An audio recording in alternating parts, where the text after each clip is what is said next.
The scarcity gap between the NFT sports card and its physical likeness is actually way bigger than I originally thought. Now, case in point, this Jaden Daniels Silver Prizm rookie card number 347. This is the NFT version on the Panini blockchain. And as we can see, there were 355 total NFTs minted of this particular card, of which 2 have been burned. So it's actually gone down in circulation. So there's 353 that currently remain in circulation for this particular sports card. Now, if you see my videos before, what I do is I compare this NFT sports card to its physical likeness.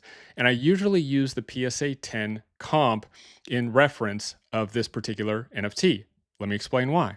Okay, here we are on the PSA pop report. This is of today, and this is for, I've narrowed it down to the specific Jaden Daniels Prizm rookie card number 347. So if we just scroll down to the silver real fast, and again, if you've seen these videos before, trust me, I have something coming that we haven't spoken about before that just dawned on me yesterday.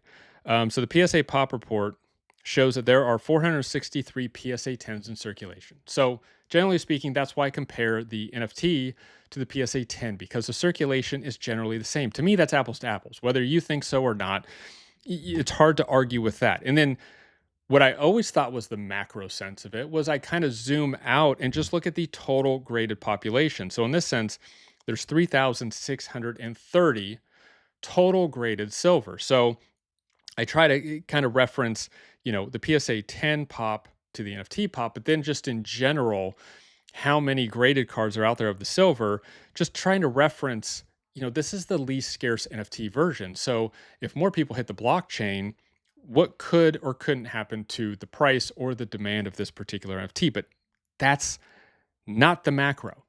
At least that's not what I think the macro is. When I scroll down here, something caught my eye. 61 parallels.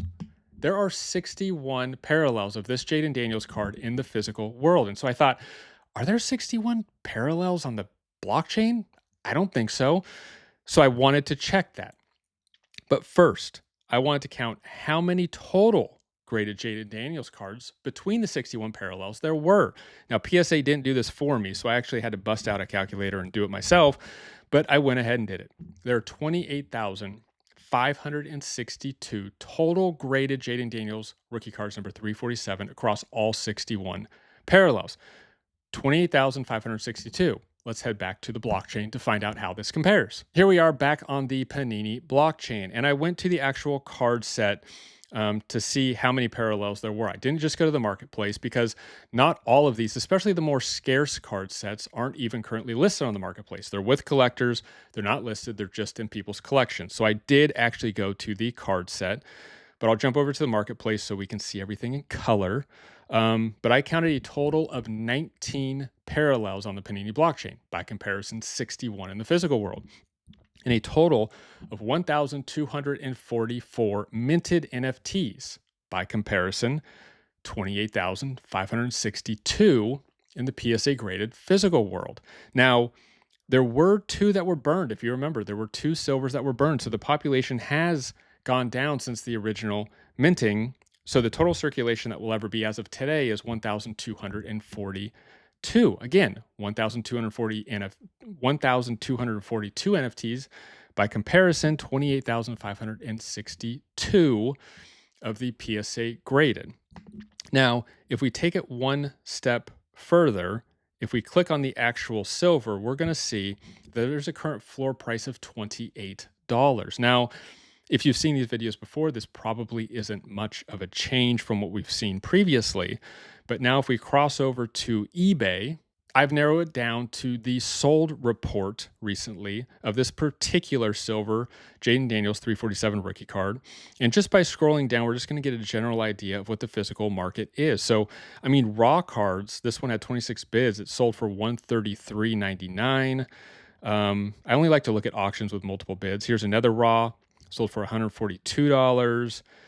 Another raw sold for $157.50. This is all in the past 24 hours. 3 raw cards have sold for around $140, $150.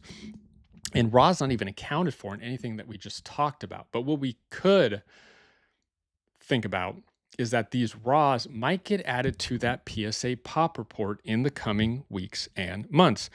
Here's a PSA 9 sold for 201. I'm looking for a PSA 10. The PSA 9s look to be about 200. Okay, here's a PSA 10. 19 bids, $1,198. So again, if you remember, the PSA 10 is less scarce than the NFT, which has a total circulation of 353, but has a floor price of $28. So in a micro sense, I'm still trying to point out the same thing. You can go to the Panini blockchain and get a more scarce Jaden Daniels Silver rookie card for a fraction of the cost that people are buying PSA 10s for, even a fraction of the cost of what people are buying the raw card for.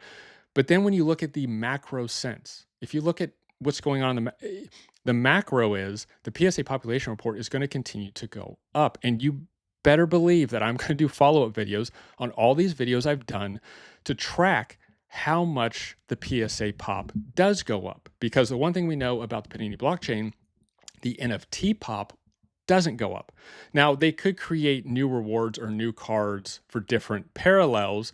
They haven't recently, but the actual mint count for the silver specifically and the mint count for the parallels that are out there can't go up like they can with PSA. They can only go down, and that's if someone chooses to burn that particular NFT and the circulation actually drops. So we will definitely have follow-ups to see how this is playing out in the coming months. But this is my new, I guess, framework for how, again, it's just another level for how I'm going to be framing these videos in the future. And really, I didn't pull the lens out far enough. There's more to be seen when it comes to the discrepancy and the scarcity between the NFTs in the digital space and the physical space. Again, I don't know if it blows your mind. It blows my mind. So again, I hope this was informative. Let me know if you like these videos. I'm going to be continuing to come out with them because until the NFTs catch up with the physical world, until I can make these, I'm going to, because again, it's just eye-opening, at least to me. I don't know if it is to you, but it is to me, and it's why I choose to collect purely on the Panini blockchain as of this moment. But let me know what you think in the comments below. Do you like these videos? And who do you want to see next time? Is there someone in particular that you want to see? Because I'm just going to keep rolling these out with different NBA, different soccer players, different NFL. And at some point, I'm going to catch the eye of the collector who's searching, who stays in front of the TV or computer long enough to figure out, to hear out everything I have to say, to see if it makes sense to them like it does to me. Thank you for tuning in. I will see you next time.